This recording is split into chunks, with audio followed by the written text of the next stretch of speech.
এইখিনি মই খলিহৈ সাৰ তিয়াই ৰাখিছোঁ আৰু 3 দিনলৈকে তিয়াব লাগে। 3 দিনতকৈ বেছি হ'লেও একো প্ৰব্লেম নহয়, একো সমস্যা ইয়াত সন্মুখীন হ'বলগীয়া নহয়। এইখিনি এনেকৈ ভালদৰে লৰাই লৈ আজি মই গোটেই সাৰখিনি বগেনভেলিয়াত দিম আৰু ইয়াৰ পৰিমাণটো আপোনালোকক কৈ দিছোঁ। আপোনালোকে এটা কাম কৰিব, 5 লিটাৰ জোখৰ পানী লৈ ল'ব আৰু সেই 5 লিটাৰত আপোনালোকে আধা লিটাৰ টেমা এটাত পূৰা আধাকৈ খলিহৈ সাৰ তিয়াই ল'ব। খলিহৈ সাৰ তিয়াৰ পিছত দুমুঠি নিম খলি দিব আৰু লগতে ফাংগিচাইড পাউডাৰ আপোনালোকৰ আন্দাজমতে দিব। দি গোটেইখিনি তিয়াই থ'ব 3 দিনলৈকে। দি আপোনালোকে তিয়াই থৈ দিব। 3 দিন তিয়াই থোৱাৰ পাছত কি কৰিব, সেই 5 লিটাৰত আৰু প্লেইন পানী, একো মিক্স নকৰা প্লেইন পানী 5 লিটাৰ তিয়াই মিলাই ল'ব। মিলাই পেলাই টাববোৰত দি যাব। একেবাৰে ওলাই যোৱাকৈ নিদিব।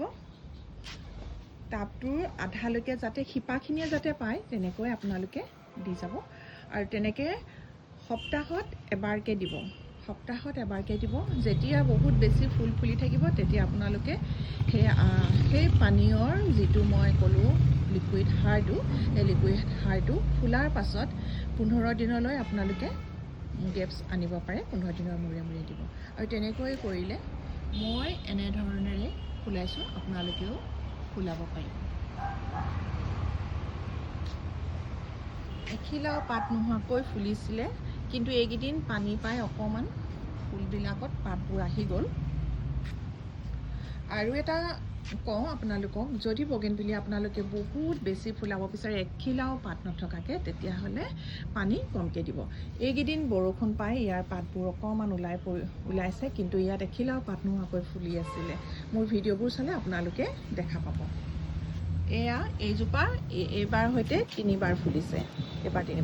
ইয়াৰ পাছত আকৌ এবাৰ ফুলিব, যদি আমি খলিহৈ সাৰবোৰ দি থাকোঁ, এনেকৈ কৰি থাকোঁ। আৰু এইজোপাও খুব ধুনীয়াকৈ ফুলিছে পাত নোহোৱাকৈ। ইয়াৰ এটা ডিজাইন বনাইছিলোঁ টপি এৰি। আৰু আপোনালোকে তেনেকুৱাই কৰিব আৰু খুব ফুলি থাকিলে অলপে পানী দিব, খুব বেছি পানী নিদিব, কম পৰিমাণে পানী দিব। আৰু চবেই আজিকালি জানেই পানীটো কম দিব লাগে বগেনভেলিয়াত। আৰু খলিহৈ সাৰটো প্ৰয়োগ কৰি থাকিলে সাধাৰণতে এনেকৈ ফুলবোৰ ফুলি থাকিব। আৰু আজিলৈ আহোঁ, যদি ভিডিঅ'টো ভাল লাগে তেতিয়াহ'লে শ্বেয়াৰ কৰি দিব বন্ধুবৰ্গৰ মাজলৈ। পুনৰ লগ পাম নতুন এটা ভিডিঅ'ৰ মাধ্যমেৰে।